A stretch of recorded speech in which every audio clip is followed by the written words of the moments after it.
An unforgettable first day.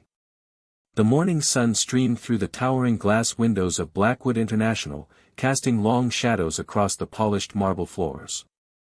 Olivia Parker clutched her tablet closer to her chest as she hurried through the maze-like corridors of the corporate headquarters. Her first day as the company's new lead translator was not going as planned. Running 10 minutes late for the morning briefing, she barely noticed the signs as she rushed down an unfamiliar hallway. The urgent need for a restroom break only added to her mounting anxiety. When she spotted a door marked with what looked like a restroom symbol, she pushed through without a second thought. The luxurious interior should have been her first clue that something was amiss. Instead of the standard corporate bathroom she expected, she found herself in what appeared to be a private spa area. The air was heavy with the scent of eucalyptus, and soft classical music played from hidden speakers. "This can't be right," she muttered, turning to leave. But fate had other plans. The sound of running water stopped abruptly, and before Olivia could retreat, a tall figure emerged from around the corner. James Blackwood, CEO of Blackwood International, stood before her in nothing but a towel, water still dripping from his broad shoulders. Time seemed to freeze as their eyes met. Olivia's breath caught in her throat as recognition dawned on both their faces. She had seen his photos in the company newsletters and annual reports, but they didn't do justice to his commanding presence. "This is a private executive spa," he stated, his voice cool and controlled despite the situation. "Care to explain why you're here?" Olivia's mind raced for a plausible explanation. I was looking for the restroom. I'm new here and got lost." She gestured vaguely toward the door, trying desperately to keep her eyes fixed on his face rather than his well-defined physique. "The employee restrooms are 2 floors down," he replied, raising an eyebrow. "This floor is restricted access only." "I'm so sorry, Mr. Blackwood. I'm Olivia Parker, your new lead translator. It's my first day, and I was running late for the morning briefing." She trailed off, realizing she was rambling. A flash of recognition crossed his features. "Miss Parker, you're the one with the impressive credentials from Geneva." Yes, sir, though right now I'm feeling more like an embarrassed intern than a qualified professional." She attempted a self-deprecating smile, hoping to diffuse the tension. James's expression remained unreadable as he studied her. "The briefing starts in 5 minutes. I suggest you find your way to the correct floor and appropriate facilities quickly." "Of course, right away." Olivia turned to leave, but her heel caught on the plush carpet. She stumbled forward, instinctively reaching out to catch herself. Her hand landed squarely on James's chest, and for a brief moment, she felt his heart racing beneath her palm. Their eyes met again, and this time something electric passed between them. James's hand had automatically moved to steady her, gripping her elbow with surprising gentleness. "I'm sorry," she whispered, pulling away as if burned. "This is not how I planned to make my first impression." A hint of amusement flickered across his face, gone so quickly she might have imagined it. "No, I suppose it wasn't. We'll discuss your navigation skills later, Miss Parker. For now, you have a meeting to attend." Olivia nodded and practically fled from the room, her cheeks burning with embarrassment. As she finally found her way to the correct floor and meeting room, she couldn't shake the feeling that her life at Blackwood International was going to be anything but ordinary. What she didn't see was James watching her leave, a thoughtful expression replacing his usual stern demeanor. For the first time in years, something had managed to crack his carefully maintained facade of indifference. Whether that was a good thing remained to be seen. Testing her limits. The following week proved that James Blackwood hadn't forgotten their awkward first encounter. Olivia found herself drowning in an avalanche of work, each task more demanding than the last. It became clear that he was testing her limits, perhaps hoping she would crack under pressure. A stack of contracts landed on her desk early Monday morning, accompanied by a terse note in James's precise handwriting, complete by noon. No errors. The documents were complex legal agreements in German, Mandarin, and Arabic, requiring not just translation but cultural adaptation for each market. Olivia squared her shoulders and dove into the work. She might have made a fool of herself in their first meeting, but she hadn't earned her reputation by backing down from challenges. Her fingers flew across the keyboard as she meticulously translated each document, cross-referencing industry-specific terms and ensuring cultural nuances were preserved. At exactly 11:55 a.m., she walked into James's office with the completed translations. He looked up from his computer, surprise briefly flickering across his features before his usual mask of indifference returned. "You're early," he remarked, accepting the stack of documents. "I allowed time for review," Olivia replied calmly, though her heart was racing under his scrutiny. James began examining the translations, his expression growing increasingly frustrated as he failed to find any significant errors. Finally, he set the papers down and fixed her with an intense stare. "Your technical skills match your credentials," he conceded. "But let's see how you handle pressure in real time." The next day, Olivia found herself thrown into a video conference with Japanese investors, translating complex financial terms with no preparation. She maintained her composure even when James deliberately used obscure industry jargon to test her knowledge. As days passed, the challenges grew more demanding. James would schedule last-minute meetings requiring her to translate hours of technical discussions with little notice. He'd drop urgent documents on her desk moments before she was planning to leave for the day, watching with barely concealed interest as she tackled each task without complaint. But Olivia wasn't just surviving, she was thriving. Her quick wit and adaptability began to earn respect from other executives who noticed how she could seamlessly switch between languages while maintaining the nuanced meaning of complex negotiations. One particular afternoon during a crucial meeting with German investors, James was surprised to hear Olivia not just translating his words but subtly improving them. She added cultural context and smoothed over potential misunderstandings before they could arise, all while maintaining the essence of his message. After the meeting, he called her into his office. Olivia entered expecting another impossible task.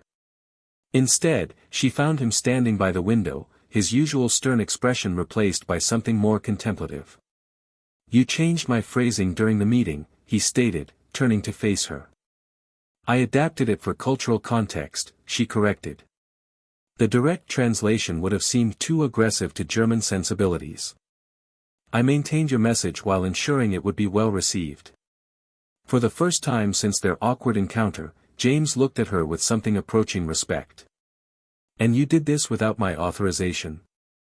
"I did what was necessary to secure the deal," Olivia replied steadily. "Isn't that what you pay me for?"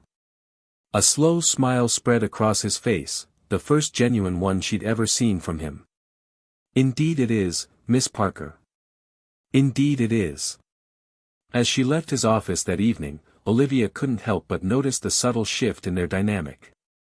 The relentless testing had evolved into something else entirely, a recognition of her capabilities and perhaps the beginning of mutual respect. Unexpected partnerships. The atmosphere at Blackwood International shifted dramatically after Olivia proved her worth with the German investors. James began including her in high-level strategy meetings, seeking her input on international expansions and cultural considerations that could make or break multi-million-dollar deals. 3 weeks into her employment, a crisis emerged that would test their newfound professional partnership. The company's biggest client, a French conglomerate, was threatening to pull out of a joint venture due to what they perceived as cultural insensitivity in the contract negotiations. James stormed into Olivia's office at 7 a.m., his usual composure cracked. "We're hemorrhaging money by the hour," he announced without preamble. "The French are furious, and our legal team can't figure out what went wrong." Olivia looked up from her morning coffee, noting the stress lines around his eyes. "Show me the original correspondence," she said simply. For the next 2 hours, they worked side by side, dissecting every email, contract clause, and meeting transcript. Olivia's linguistic expertise combined with James's business acumen created an unexpected synergy. She identified the precise moments where cultural nuances had been misunderstood, while he strategized the best approach to salvage the relationship. "Here," Olivia pointed to a paragraph in the contract. They used exiger instead of demander. In French business culture, exiger implies an ultimatum. It's considered extremely rude in formal negotiations. James leaned closer to read over her shoulder, his proximity sending an unwelcome flutter through her chest. "Can we fix this?"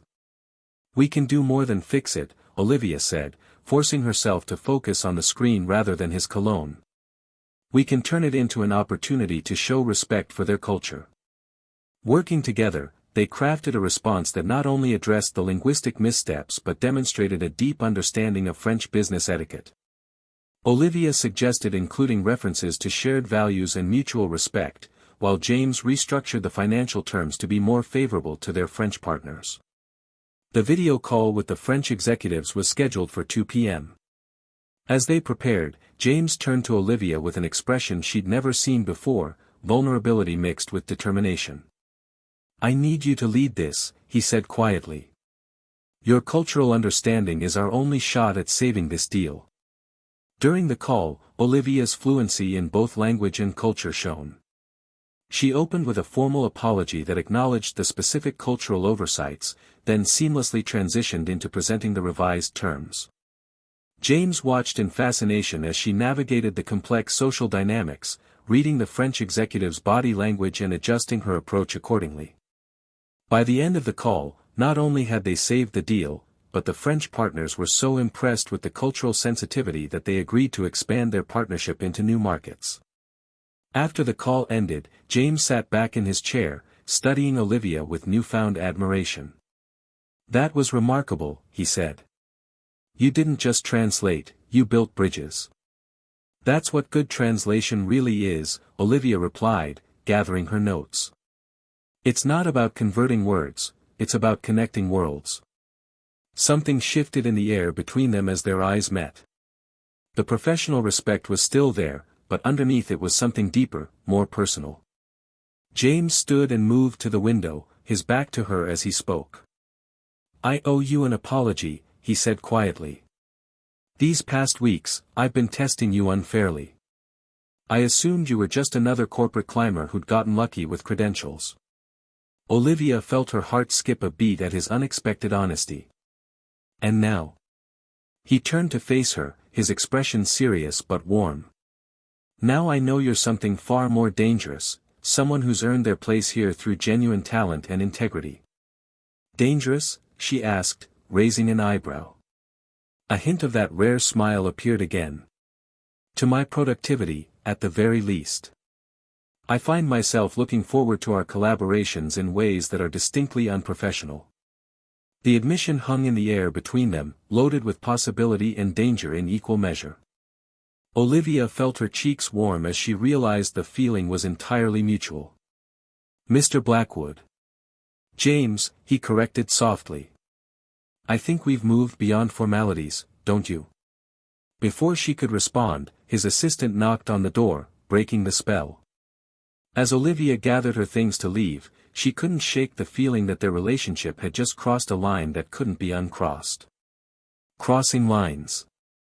The weeks following their successful French negotiation brought a subtle but unmistakable change to the dynamics between James and Olivia. Their professional partnership had evolved into something more intimate, late-night strategy sessions, shared meals during overtime, and conversations that strayed far from business topics. One evening, as they worked on a particularly complex merger involving 3 different countries, Olivia found herself alone with James in his office well past midnight. The building was empty except for security, and the city lights twinkled beyond the floor-to-ceiling windows. "We should call it a night," James said, rubbing his temples. "You've been here since 6 this morning." "So have you," Olivia pointed out, not looking up from her laptop. "Besides, we're so close to cracking the regulatory compliance issue with the Italian division."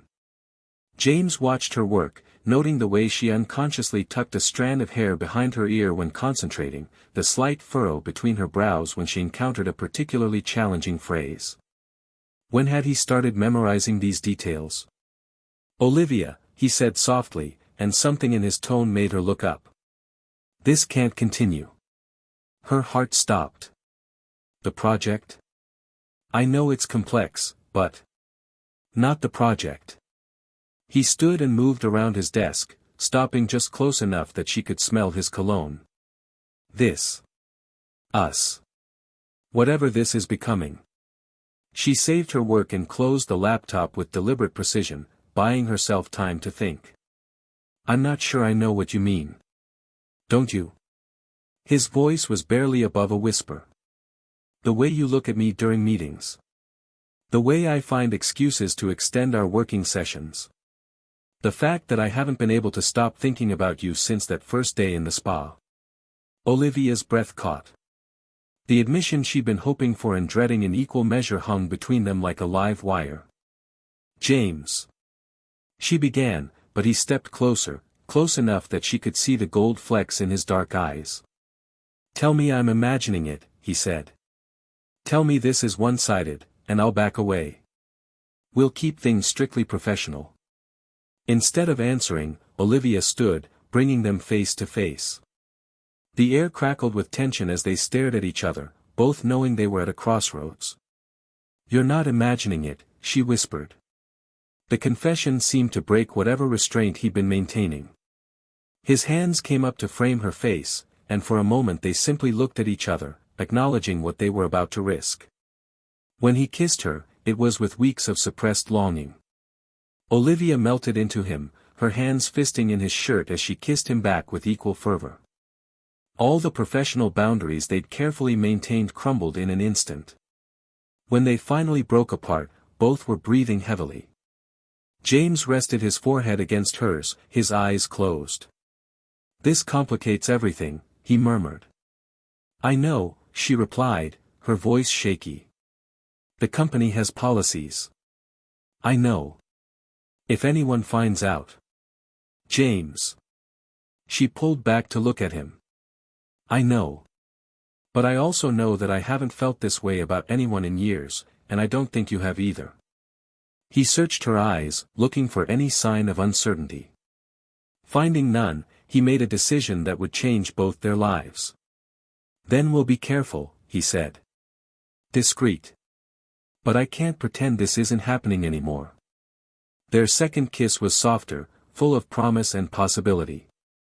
As they held each other in the quiet of his office, both knew they were stepping into uncharted territory. The professional relationship that had brought them together was about to become far more personal than either had anticipated. Over the following days, they navigated their new reality with the same precision they brought to international negotiations. To the outside world, they remained the picture of professional collaboration. But stolen glances across conference tables, brief touches when passing documents, and private smiles spoke of the secret they now shared. The delicate balance they'd struck seemed perfect until the morning Olivia arrived at work to find James's assistant waiting by her desk with a worried expression. Mr. Blackwood needs to see you immediately, she said. He seems upset. As Olivia walked toward his office, her stomach churning with sudden anxiety, she couldn't help but wonder if their carefully guarded secret had somehow been discovered. The stakes had never felt higher than they did in that moment. The perfect storm. Olivia's heart pounded as she approached James's office, her mind racing through worst-case scenarios. Had someone seen them together? Had their careful discretion failed? The worried expression on his assistant's face had sent alarm bells ringing in her head. She knocked on the door and entered to find James pacing behind his desk, his phone pressed to his ear. His face was dark with frustration, and when he saw her, he held up a finger, indicating she should wait. I don't care what it takes, he was saying into the phone. Find out who leaked the information and handle it. The board meeting is in 2 hours, and I need answers. He ended the call and turned to Olivia, his expression grim but not accusatory. Relief flooded through her, this wasn't about their relationship. We have a problem, he said without preamble. Someone leaked details about the Singapore expansion to our competitors. The board is in crisis mode, and they're looking for someone to blame. Olivia's mind immediately shifted into professional mode. How bad is it? Bad enough that 3 board members are calling for my resignation. The leak came from within the company, someone with access to our highest level strategic documents. What do you need me to do? James stopped pacing and looked at her with an expression that mixed gratitude with something deeper. Even in crisis, her first instinct was to support him rather than distance herself for self-preservation. The leak was in the translated documents, he said. Whoever did this knew exactly which sections would be most damaging to us in the hands of our competitors. I need you to go through every translation you've done in the past month and identify anyone else who had access to them. For the next hour, they worked together to trace the paper trail. Olivia's meticulous record-keeping proved invaluable as they identified every person who had handled the sensitive documents. As they worked, the gravity of the situation became clear. If James was forced out, it would likely mean the end of their relationship, both professional and personal. James, she said quietly as they compiled their findings, if the board votes you out. They won't, he said firmly. We're going to find who did this and clear my name. But even as he spoke, Olivia could see the doubt in his eyes. The politics of corporate boardrooms were ruthless, and even the hint of incompetence could be fatal to a CEO's career. The breakthrough came when Olivia noticed something odd in the access logs. Marcus Webb, the head of strategic planning, had accessed the Singapore files multiple times outside of normal business hours, including on weekends when he wasn't supposed to be working on that project. Marcus has been with the company for 15 years, James said, staring at the evidence. Why would he betray us now? Olivia's phone buzzed with a text message.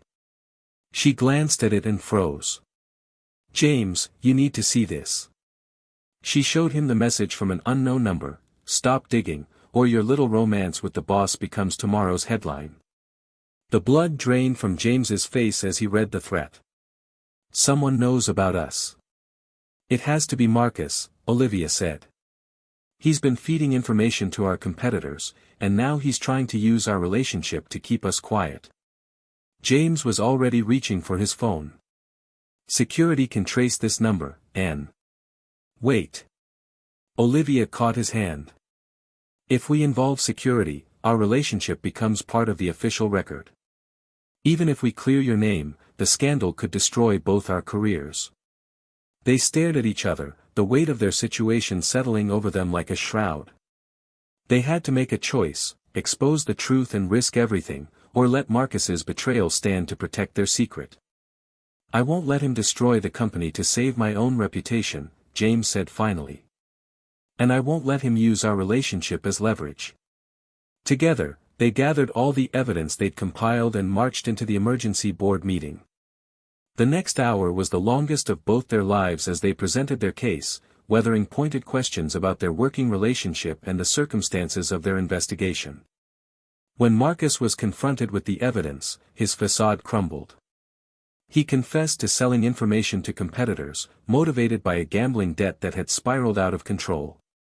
His desperate attempt to blackmail James and Olivia was his final, failed gambit. As the board voted to remove Marcus and clear James of any wrongdoing, Olivia felt a mixture of relief and apprehension. They had won, but at what cost? Later that evening, as they sat in James's office reviewing the day's events, he turned to her with a serious expression. The board knows about us now, he said. They were surprisingly understanding, but we can't pretend this doesn't change things. Olivia nodded, having expected this conversation. What happens now? James stood and moved to the window, looking out at the city lights. I've been thinking about that. The Singapore expansion is going to require someone to head up our international division there. Someone with exceptional linguistic skills and cultural understanding. Are you offering me a job? She asked, though her heart was already racing. I'm offering you a choice, he said, turning back to her. You can stay here and will navigate the complexities of an office romance under the scrutiny of the board and the media. Or. He paused, moving closer. You can take the Singapore position, and I can follow you there in 6 months when my current contract obligations are fulfilled. Olivia's breath caught. You'd leave Blackwood International? I'd leave everything for you, he said simply. The question is, are you willing to take that leap with me? She looked at him, this man who had challenged her, infuriated her, and ultimately captured her heart through a series of impossible circumstances. The choice was easier than she'd expected. "When do we leave?" she asked. James's smile was radiant as he pulled her into his arms. "As soon as you say yes." "Yes," she whispered against his lips. "To all of it." As they kissed in the same office where their relationship had begun with an embarrassing mistake, both knew they were embarking on the greatest adventure of their lives. The accidental encounter that had started it all had led them to something neither had expected to find, a love worth risking everything for.